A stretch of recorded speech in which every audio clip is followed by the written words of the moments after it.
일미칠근이라는 말이 있어요. 일미칠근. 무슨 말이냐면요, 쌀 한 토를 얻기 위해서 농부가 7근의 땀을 흘린다, 그런 사자성어예요.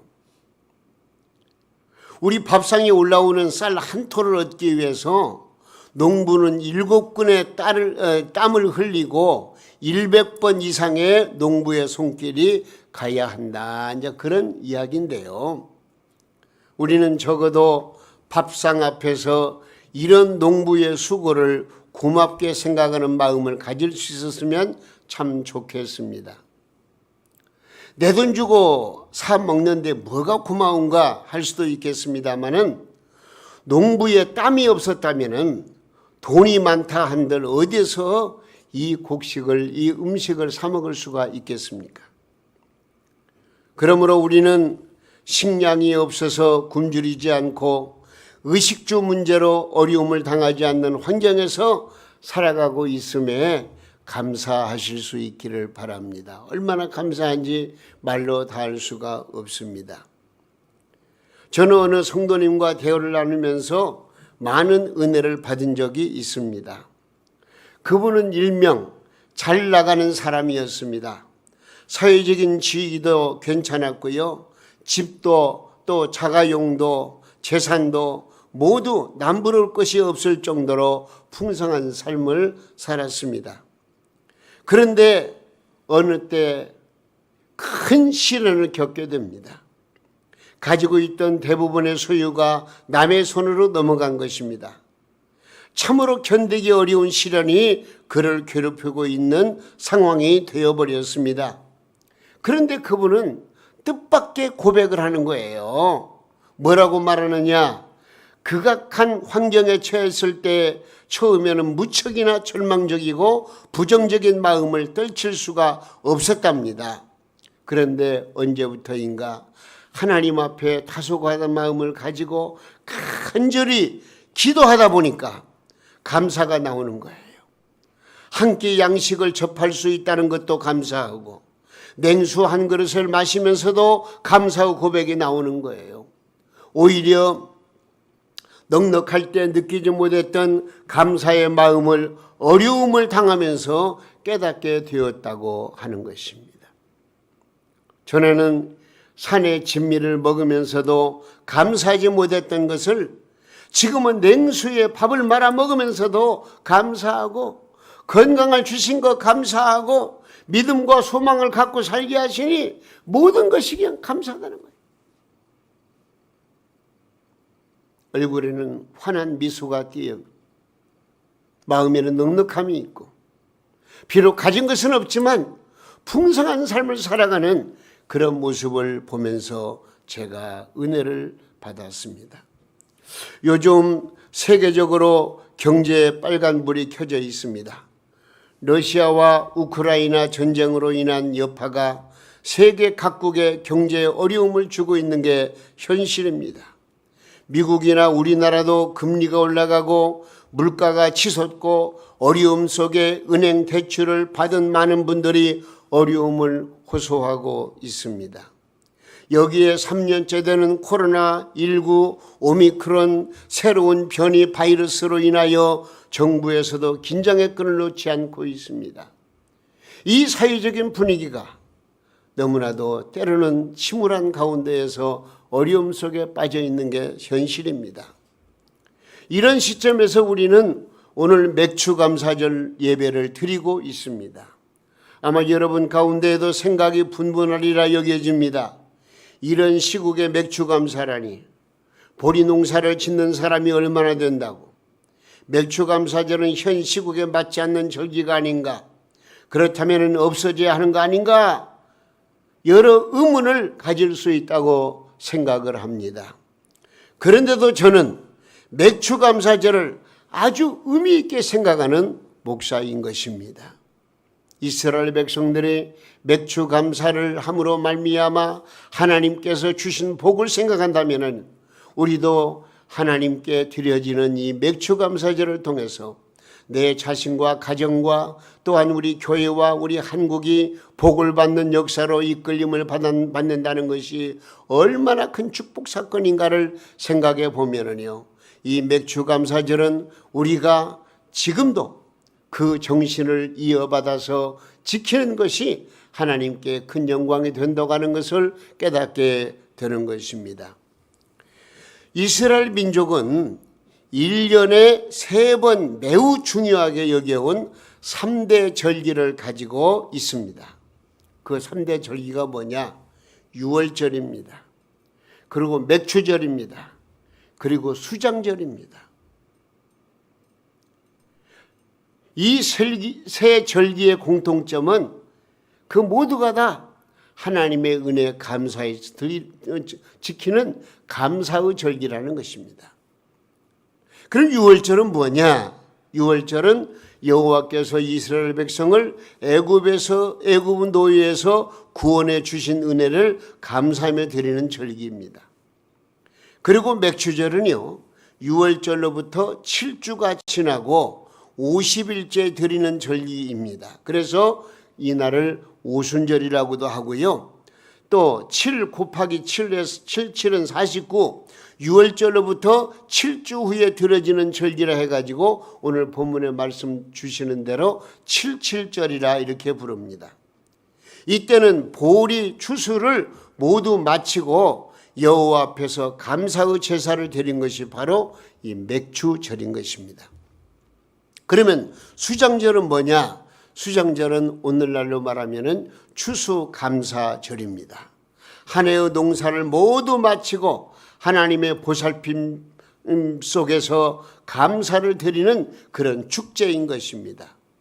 이 3절기 모두 감사의 절기이며 이스라엘 민족이 이 절기를 매우 중요하게 여겼다는 것은 이들이 여호와를 향한 감사의 신앙이 돈독했음을 보여주고 있습니다.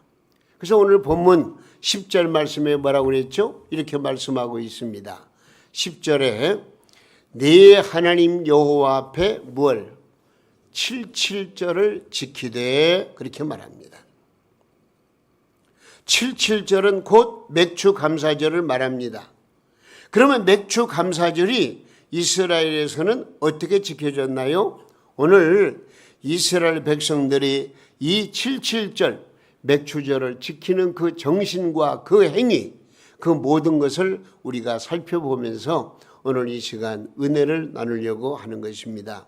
그래서 오늘 저는 맥추절과 감사신앙이라 그런 말씀을 제목을 잡고 오늘 말씀을 생각해 보도록 하겠습니다. 먼저 맥추절은요, 고난의 시절을 생각하면서 감사하는 절기입니다. 고난의 시절을 생각하면서 감사하는 절기가 바로 맥추절이었어요. 자, 오늘 본문 12절 말씀 한번 읽어보겠습니다. 너는 시작. 너는 애굽에서 종되었던 것을 기억하고 이 규례를 지켜 행할지니라. 예. 77절 곧 맥추절을 지킬 때는 애굽에서 종살이하던 그 시절을 기억하며 드리라 그런 내용입니다. 이스라엘 민족에게 있어서 가장 힘들고 비극적이고 고통스러웠던 시절은 애굽에서 400년 동안 노예로 살던 때였습니다. 자유와 인권을 박탈당하고 짐승만도 못한 대접을 받으며 채찍과 광포 속에서 신음하며 살던 때가 바로 애굽에서의 노예 생활이었습니다. 바로 그런 고통과 수모를 당하던 노예 시절과 하나님의 은혜로 보리 수확을 마친 오늘을 비교하면서 하나님 앞에 감사하는 마음을 잊지 말라 그렇게 말씀하고 있는 것입니다. 그러므로 진정한 맥추감사절은요, 과거에 어려웠던 시절과 오늘을 비교하면서 감사하는 절기입니다. 우리는 보리 농사를 짓지 않습니다. 그러나 농부가 보리를 추수하는 것이나 직장인이 한 해의 중간쯤 되어서 지금까지 무사하게 살아온 것, 내가 또한 사업장을 벌리고 사업을 통해서 거둬들이는 수익, 하루하루 굶지 않고 살아온 것, 그리고 지금까지 잘 자라온 자녀들을 생각하면은요, 그것이 바로 인생 농사의 결실이 아니고 무엇이겠습니까? 그래서 이 맥추감사절은 한 해의 중간쯤에 인생을 보살펴 주신 주님께 감사하는 절기라는 것을 여러분 꼭 기억하시기 바랍니다. 지금까지 우리 하나님께서 지켜주시고 보호하신 그 은혜를 생각하면 얼마나 감사한지 말로도 할 수가 없습니다. 지금까지 지내온 거 주님의 크신 은혜 아니겠습니까? 여러분, 오늘 맥추감사절을 맞아서 우리 인생에서 가장 어렵고 힘들었던 과거를 생각하면서 오늘이 있게 하신 주님께 감사를 드리시기 바랍니다. 이스라엘 백성이 맥추감사절을 지킬 때 항상 풍년을 만났을까요? 그렇지 않습니다. 그들에게도 극심한 흉년이 있었고요, 농사의 결실을 얻을 수 없었던 가뭄도 있었을 것입니다. 그러나 그들은 감사절이 오면은요, 시편을 노래하면서 춤을 추었고 여호와 하나님께 감사의 제물을 드리면서 할렐루야 하나님 앞에 영광스러운 축제의 한마당을 만들었다고 하는 것입니다. 왜냐하면 과거에는 지금보다도 더 큰 고난과 아픔을 겪어야만 했던 때가 있었기 때문입니다. 그 노예의 때를 생각하면 오늘 시련을 겪는다 할지라도 감사할 수가 있고요, 또한 소망을 가질 수가 있는 것입니다. 여러분도 나름대로 견디기 힘들었던 시절들이 있었을 것입니다. 그 시절을 생각하며 작은 것 하나라도 주님께 감사드릴 수 있는 저와 여러분이 될 수 있기를 예수님의 이름으로 축원해 드립니다. 일용할 양식이 있고 내일의 소망이 있다면 그리스도인은 얼마든지 감사할 수가 있는 것입니다. 여러분에게 내일의 소망이 있습니까?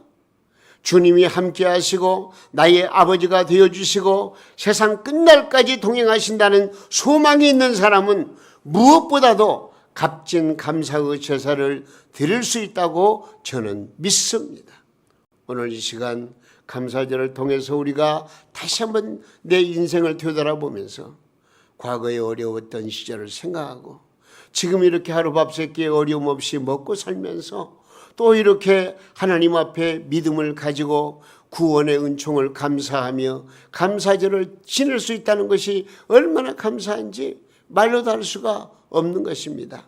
그러므로 우리는 과거에 어려웠던 시절을 생각하면서 지금 이 시간 감사의 절기를 지킨다는 것, 이것이 바로 이스라엘 백성들이 지켰던 맥추감사절의 정신이었다는 것입니다.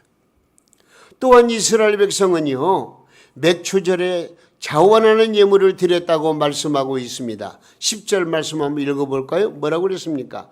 네 하나님 여호와 앞에 77절을 지키되 네 하나님 여호와께서 네게 복을 주신 대로 내 힘을 헤아려 자원하는 예물을 드리고 그래. 이 말씀에서 맥추절의 성도가 지녀야 될 마음의 자세가 어떠해야 하는가를 알 수가 있습니다. 여호와께서 네게 복을 주신 대로, 이것은 지금 네가 처한 환경을 따라서란 말입니다. 자기 집을 가지고 있는 분이 있겠지만은 그러지 못한 분도 있습니다. 많은 재산을 가진 분도 있겠지만은 오히려 빚이 많은 분들도 있을 것입니다. 사고 싶은 거 부담 없이 사는 분도 있겠지만 병든 몸 약값이 없어가지고 참고 지내는 분도 있을 것입니다. 각자가 처한 환경이 다릅니다. 그러므로 감사의 예물을 바칠 때 금액이 똑같을 수가 없습니다. 오늘 본문에서 하나님이 말씀하시는 것은요, 하나님께 복을 받은 대로 처한 환경에 따라서 감사의 예물을 드리라고 하는 그런 말씀이 아니겠습니까? 여러분, 하나님께 드리는 예물은 직분을 따라서 하는 것이 아닙니다. 체면으로 적당히 떼엄질해서도 안 됩니다. 하나님께 복을 받은 환경에 따라서 지금 내가 처한 환경 안에서 정성을 다해서 최선을 다해서 하나님 앞에 드리면 하나님께서 그 예물을 기쁘게 받으신다는 사실을 우리는 기억해야 됩니다. 여기 말씀 보니까 그런데 네 힘을 헤아려 그래요. 네 힘을 헤아려. 자신의 힘과 능력에 따라서 감사의 예물을 드리라는 것입니다. 이 말은 헌금할 때 무슨 빚을 지어가면서 하라는 말이 아닙니다. 없으면 없는 대로 하나님께 나오면 되는 것입니다. 우리 하나님은 그런데 뭐라고 말씀하십니까? 네 힘을 헤아려 감사하라고 말씀하고 있습니다. 그런데 경제력이 있는데도 감사에 인색한 성도들도 없지 않아 있습니다. 먹고 살만한데 헌금에 인색하다면요, 그 또한 힘을 헤아려 드리는 것이 아니라는 것을 우리는 기억해야 됩니다. 요즘 가족끼리 모여서 나가서 외식 한번 하게 되면요, 가족들이 몇 명일지는 몰라도 어쨌든 5만 원, 10만 원씩 막 들어갑니다. 그런데 아깝지 않게 그 음식을 다 먹습니다. 기쁨으로 먹습니다. 오히려 감사드리고 먹습니다. 근데 1년에 한 번 있는 감사절에 과연 얼마를 드려야 힘을 헤아려 드리는 헌금이 될 것인가, 우리 한번 스스로 판단해 보시기 바랍니다. 난 아무것도 없어가 아닙니다. 내 삶을 돌이켜볼 때에 하나님 앞에 감사할 일이 너무나 많이 있습니다. 내가 하나님 앞에 감사할 때는 겨우 이 정도 가지고 되겠나는 그런 마음을 가지고 힘을 헤아려 하나님 앞에 헌금하라고 말씀하지 않으셨습니까? 우리는 지금 우리가 사는 대한민국 땅에서 얼마든지 내 마음먹기에 따라서, 믿음에 따라서 하나님 앞에 물질을 봉헌할 수가 있는 것입니다. 교회에서 수련회를 갈 때 쌀도 있고 식품들이 많아 그것을 운반해야 되는데, 연약한 여자가 무거운 쌀자루를 낑낑거리며 옮기는 것을 보면서 얼마나 고맙고 예쁜 모습인지 모릅니다. 근데 덩치가 큰 황소 많은 사람이 자기 편하다고 그런 것을 바라보면서 빈손으로 달랑달랑 따라온 것을 보면은요, 괘씸하다는 생각이 들지 않겠습니까? 내 힘을 헤아려 물질을 바치라, 이 말씀의 의미를 한번 생각해 보시기 바랍니다. 내가 할 수 있는 능력, 이것도 복이에요. 감사가 나를 이끄는 거 얼마나 중요한 일인지 모릅니다. 어려운 가운데서도 하나님 앞에 감사 예물을 드리는 분들이 많습니다. 근데 나는 할 수 있는데도 불구하고 그 일을 감당하지 못한다는 것, 이것은요, 하나님 앞에서 절대로 용납이 되질 않습니다. 우리는 힘 닿는 대로 하나님 앞에 예물을 올려드려요. 하나님께서 그 예물을 기쁘게 받으시고 은혜와 사랑으로 충만히 채우시고 더 풍성한 것으로 채워주시는 거예요. 여기 말씀 보니까요, 자원하는 예물을 드리고 그랬습니다. 예물을 바치는 이에게 가장 중요한 것은 바로 자원하는 마음으로 바치는 것입니다. 예물의 많고 적음이 중요한 것이 아닙니다. 하나님께서 감사의 예물을 기뻐 받으시는 까닭은 자원하는 마음이 있기 때문이요, 정성이 서려 있기 때문이요, 진실함이 있기 때문입니다. 예물은 직분을 맡은 책임감이나 체면 때문에 바치는 것이 아닙니다. 오로지 환경에 따라서 내 힘을 헤아려 자원하는 마음으로 기쁘게 드리는 것을 우리 하나님께서 받으신다는 것을 기억하시기를 바랍니다. 바로 이런 예물을 드린 사람이 두렙돈을 바친 과부와도 같은 사람이에요. 그는 자신의 가난한 환경에서 있는 힘을 다하여 기뻐하는 마음으로 두렙돈을 감사의 물을 바쳤습니다. 주님께서는 그 여인의 가장 많은 헌금을 바쳤다고 극찬하시면서 자랑거리로 만들었습니다. 얼마나 아름다운 모습입니까? 여러분, 오늘 맥주절은 넓게는 지금까지 내 인생을 보살펴 주시고 인도해 주신 은혜를 생각하면서 하나님 앞에 감사하는 절기가 바로 맥주절 감사절기라 하는 것을 우리가 기억하셔야 됩니다. 또한 작게는 올 한 해의 절반을 넘기면서 한 해의 반을 무사히 이끌어 주시고 지켜주시고 은혜 주신 주님께 감사하는 절기라고 하는 것도 기억하시기를 바랍니다. 여러분이 드리는 예물이 비록 두렵던 오늘날로 말하면 100원짜리 동전 2개를 바친다 할지라도 하나님이 복을 주신 대로 내 힘을 헤아려 힘껏 준비한 예물이 되었으면 우리 하나님은 그 예물을 기쁘게 받으시는 것입니다. 어떤 사람들은 고집스럽게도 두렵더니까 동전 몇 개 드리면 되지. 그건 아니잖아요. 그 가치라고 하는 것은 얼마나 큰 것인가를 우리는 이해를 해야 됩니다. 우리가 살고 있는 이 시대 속에서 과연 하나님이 기뻐하시는 두렵도는 무엇일 것인가 하는 것을 우리가 깊이 생각하시면서 하나님이 기뻐하시는 예물을 드려드리는 것이 얼마나 중요한가 하는 것을 이런 절기를 통해서 깨달을 수 있기를 바랍니다. 그런데 한 가지 더 오늘 말씀 내용을 보니까요. 맥주절은요. 나 한 사람이 물질 얼마 드림으로 끝나는 것이 아니고 온 공동체가 함께 기뻐하는 날이 바로 맥주감사절이라 하는 것을 오늘 말씀을 통해서 우리에게 가르쳐주고 있습니다. 자, 11절 한번 읽어볼까요? 너와 시작. 너와 네 자녀와 노비와 네 성중에 있는 레위인과 및 너희 중에 있는 객과 고아와 과부가 함께 네 하나님 여호와께서 자기의 이름을 두시려고 택하신 곳에서 네 하나님 여호와 앞에서 뭐라고 그러세요? 즐거워할지니라 그래. 즐거워할지니라. 맥주절에 함께 기뻐해야 될 대상들이 소개되고 있습니다. 너와, 그러니까 함께 기뻐해야 될 공동체 주체는 바로 다른 사람이 아닌 너, 나라는 거예요. 그리고 네 자녀와 응당 하나님께 영광 돌리고 기쁨을 함께 나눌 수 있는 사람은 무엇보다도 너의 가족이라는 거예요. 그래서 하나님께서도 네 자녀와 함께 기뻐하라고 말씀하시는 겁니다. 그러나 하나님 앞에서 함께 기뻐해야 될 대상은 여기에서 그치질 않습니다. 노비와 그랬습니다. 가족들과만 기뻐하지 말고 네 노비와도 함께 기뻐하라는 것입니다. 이 노비는 사회에서 가장 신분이 낮은 사람입니다.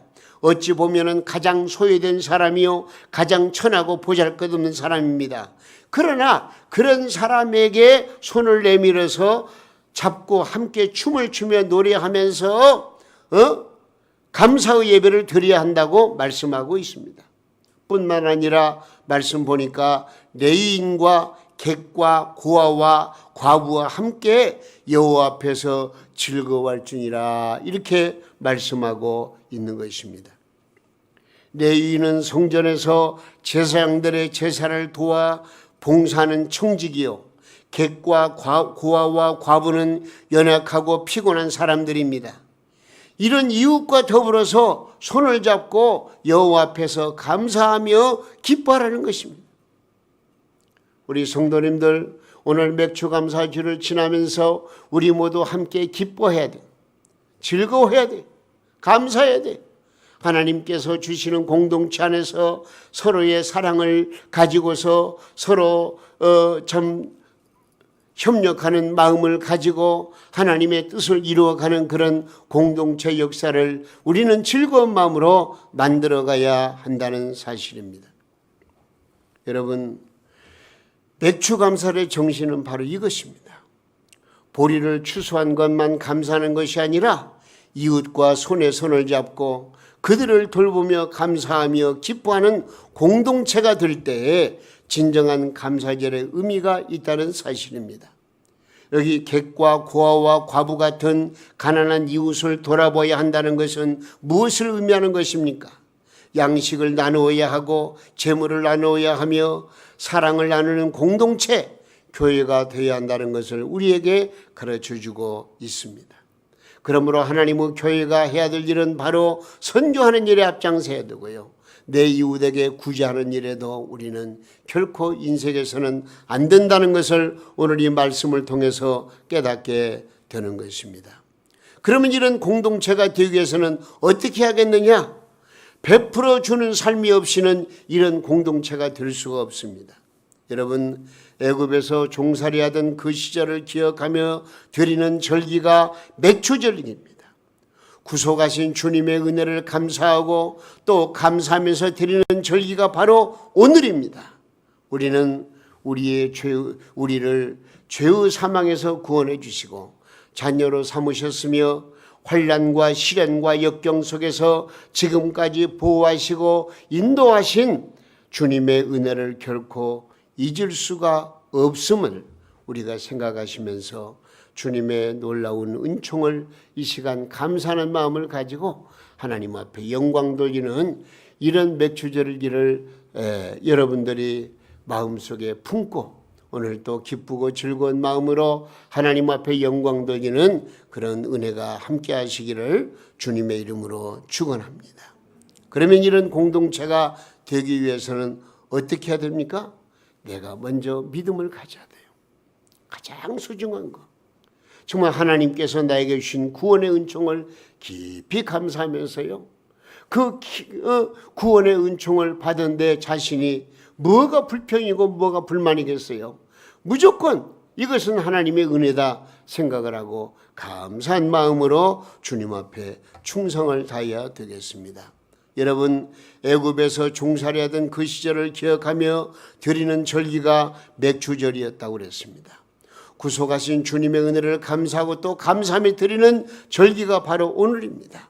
우리는 우리를 죄의 사망에서 구원해 주시고 자녀로 삼으셨으며 환난과 시련과 역경 속에서 지금까지 보호하시고 인도하신 주님의 은혜를 결코 잊을 수가 없는 것입니다. 이날을 기하여 주님의 은혜를 깊이 감사하는 맥주절이 될 수 있기를 바랍니다. 여러분이 드리는 예물과 여러분이 이웃에게 베푸는 사랑은 소외된 이웃과 함께 기뻐할 수 있는 원동력이 될 것이고 하나님의 나라가 확장되고 복음이 전파되는 일에 큰 힘이 될 것이라고 믿는 것입니다. 하나님께서는 성도가 구원의 은혜에 감사하는 마음으로 귀한 예물을 드릴 때 가장 기뻐하신다는 것을 기억하시기를 바랍니다. 그래서 시편 69편 30절과 31절 말씀에 이런 말씀이 있어요. 한번 읽어보겠습니다. 내가 노래로 하나님의 이름을 찬송하며 감사함으로 하나님을 위대하시다 하리니 이것이 소 곧 뿔과 굽이 있는 황소를 드림보다 여호와를 더욱 기쁘시게 함이 될 것이라. 할렐루야. 하나님께서는 우리 성도들이 감사의 노래를 부르고 감사의 찬송을 부르는 것을 황소를 바치는 것보다 더 기뻐 받으신다는 그런 말씀 아니겠습니까? 여러분, 오늘 맥주절을 맞아서 마음에서 우러나오는 감사의 찬양을 부르시기 바라고요. 자원하는 예물을 힘써 드림으로 말미암아 하나님이 기뻐하시는 축제의 한마당이 될 수 있기를 바라는 것입니다. 오늘까지 지켜주신 주님의 은혜를 뜨겁게 감사하시고 오늘 하루뿐만이 아니고 이제 하반기에 이르러서 우리 모두 이런 기쁘고 즐거운 감사한 마음을 가지고 하루하루를 복되게 살아가시기를 바랍니다. 우리가 감사할 때에 하나님께서 기뻐하시고 즐거워하시는 것입니다. 그래서 이제 성경 말씀 한 곳 더 우리 읽고 또 기도하도록 하겠는데요. 시편 50편 23절입니다. 우리 한번 큰 소리로 읽어보겠습니다. 감사로 제사를 드리는 자가 나를 영화롭게 하나니 그의 행위를 옳게 하는 자에게 내가 하나님의 구원을 보이리라. 할렐루야.